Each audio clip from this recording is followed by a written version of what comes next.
Hey guys, I think we're recording here. Uh, how y'all doing? This is a reflection video. I didn't really have much time today to do many interviews. I tried for about 20 minutes to find someone. A lot of people really weren't very receptive. And I started talking to this one girl, um, Mariah from New York. I don't know if you're out there, but yeah, I got the sense that Mariah felt started to feel pretty vulnerable about talking about things. I asked her the question, "What is the kindest thing someone has done for you?" And she started talking about how she didn't feel like anyone had really done anything kind for her. um, and then she left the video. I'm not going to post the video. Um, Yeah, um, because I felt like she was embarrassed, and I would not want to post a video of someone who feels embarrassed. But Mariah, if you're out there, just want to let you know that that many people feel alone sometimes and feel like it's very difficult to connect to other people, and it's one of the reasons that people are on Omegle in the first place is they want to try to connect to people and talk for real, and I'm sorry if that question made you made you feel bad or but know that you're really cool. You were really easy to talk to. Um, so shout out to you over there. You're a cool girl. Um, yeah. Otherwise, today I had an amazing day.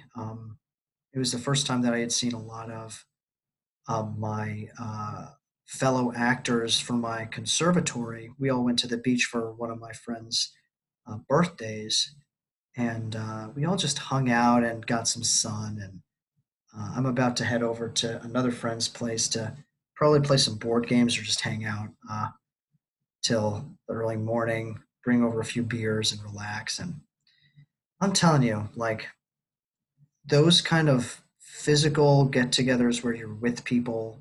We were on the beach, so we were very separate from a lot of other people, and we've all been very safe, with the pandemic, and it's on our minds a lot, safety and going about that in an appropriate way. But those physical get-togethers are I haven't really had many of those. I don't think I've had actually any get-togethers of that size. Eight of us, 8 or 9 of us, in 6 months, and I miss them, and um, yeah, just this world is crazy, and we're all craving those connections, and this Omegle channel, is is an attempt to find that kind of connection um, daily, and to have those good, deep conversations with people that you don't know. Uh, just one other reason that this channel for me is a real it's therapeutic in many ways. Um, yeah, this channel has a lot of meaning to me for sure. Uh, yeah, and then other than that, some current events. I mean, Ruth Bader Ginsburg dying is has been a major blow to the kind of um, Democratic establishment.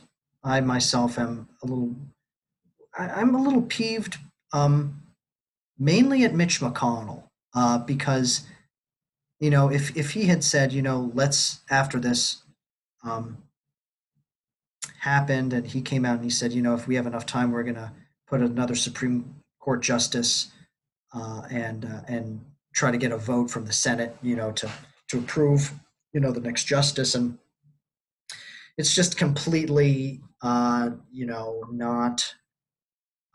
It's inconsistent with his logic from 4 years ago when Scalia died and Obama, put up Merrick Garland, And Mitch McConnell was like, no, let's wait until after the election and let the American people decide.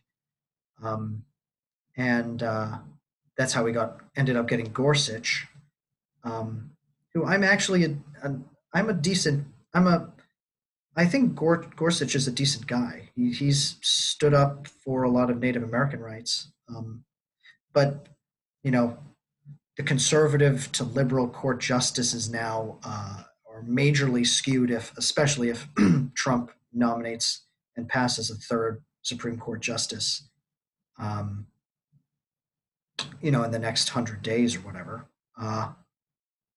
which would be nuts. So, yeah, that's a major thing. I think Mitch McConnell. If anyone would ever get assassinated at this point in history, I think I don't. I think Trump. Of course, I'm sure Trump gets death threats and all these things all the time, but I think Mitch McConnell really needs to look out, because he's the guy who's kind of turning the machine. And if something were to end up happening to Mitch McConnell, um, that may delay that process. So look out, Mitch. Um, I don't agree with the way you're doing things, but I do not advocate um, any violence towards any human being. Uh, Certainly murder. I'm not. A lot of people are like, "Oh man, like if only Trump were dead, if only Pence were dead, if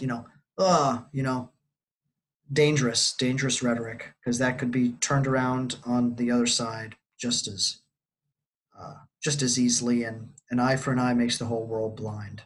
So we have to think about how we come together. And I just really wish that Mitch McConnell had consistent logic. I would have so much more respect for him. I had no respect for him before, but now I have negative respect. So, uh, you know, but I can't say that I am surprised. I don't think anyone is surprised by this.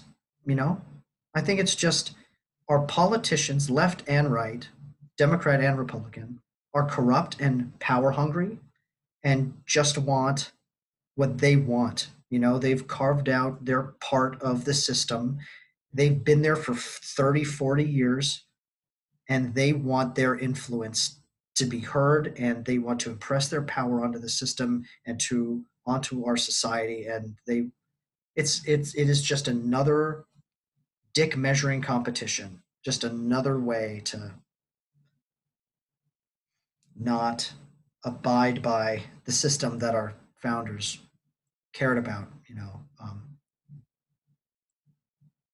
which is, in my opinion, um, democracy, conversation, discussion, learning, this great American experiment, listening and understanding other people's points of view. I, yeah,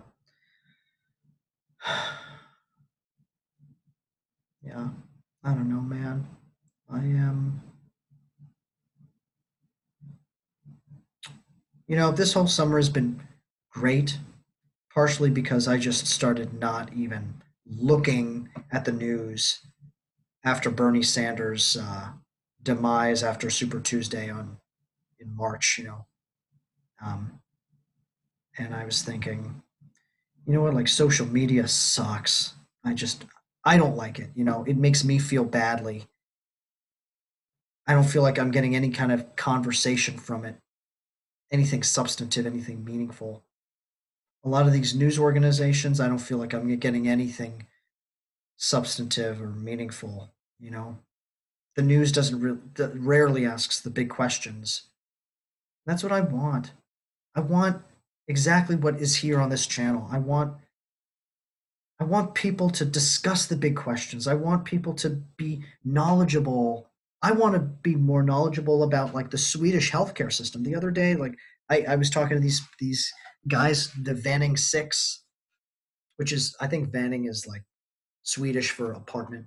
And we were just talking about like the Swedish healthcare system and how, like, I think one of the guys was saying like 60 or 70% of Swedes are prescribed this antidepressant medication, and that the system is just funneling this medication into these people. Like, it's like something out of Brave New World. Like, we talk here about, we talk here about universal health care and how Scandinavia is just doing great. And, they're doing a wonderful job, but like they have problems too.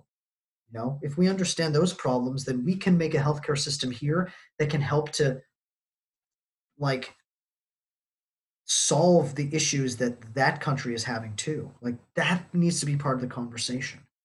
And I just don't, I get mad. I get mad, and I just, I am mad, and I'm letting it go because I'm doing what I can do. Um, and I hope you guys are doing well out there. Thank you for listening. Thank you for being very supportive and for following this journey. You know, I'm just really uh, excited for all of us to be on this journey together, and little by little, day by day. Um, yeah, if you guys have any thoughts or questions that you'd like me to ask people, put it in the comments below. It's the first time I've ever said that on this channel. Comment, like, and subscribe. You don't have to like, but it is awesome when you subscribe, and it is for me the most important part is actually the questions that you guys are interested in, and asking other people, and what are the big questions? What are the things we don't even know about these other places too? Anyway, thank you guys again. I think I'm gonna go, and um, yeah, keep your chins up, and be here now. Just listen and allow yourself to be present. Okay. See you guys later.